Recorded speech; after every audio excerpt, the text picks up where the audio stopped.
Now, there are renewed calls for Western Australia to join other states and territories in meeting the Liveable Housing Guidelines Silver Standards. WA is one of 3 states that opted out of the revised National Construction Code, which requires new builds to include basic accessibility features. Sky News' Holly Edwards-Smith explains. For many, a step or curb is just that. But for those living with a disability, one step can be the difference between going forward and feeling left behind. You can feel excluded by the barriers that you face. There's only one step. I'm like, no, it still isn't accessible. So to have that body that you need to adhere to and regulate is really important. The National Construction Code provides Australia's primary set of technical, design and construction provisions for building. Last year, the NCC agreed to include minimum accessibility provisions for residential housing and apartments, the Liveable Housing Design Guidelines Silver Standards, but 3 states opted out. Definitely disappointing for us that WA and I think New South Wales and South Australia didn't sign up to the Silver Standards.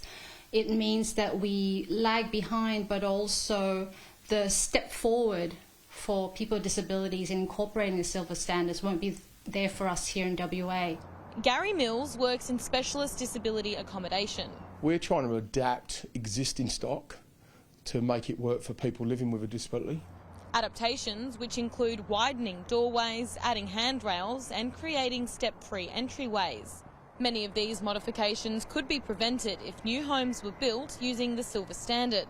To have that body that you need to adhere to and regulate is really important, because then everyone knows the boundaries that they're working within. Inclusion for people with a disability, and this really excludes them. Amber Jade Sanderson was the Minister for Commerce when WA first opted out of meeting the Silver Standards, attributing the decision to rising pressure on the building sector due to supply and labour shortages. WA's current Minister for Commerce, Roger Cook, failed to comment by deadline when asked by Sky News about whether the state government would reconsider their position. It's not just about housing being more accessible for people with disabilities. It's actually about housing being accessible to all of us, to all people. We actually all want to walk the same path, and we want to all be able to spend that time and have that access together. So I would really ask them to consider this from the perspective not just of today but for future generations. Holly Edwards-Smith, Sky News, Perth.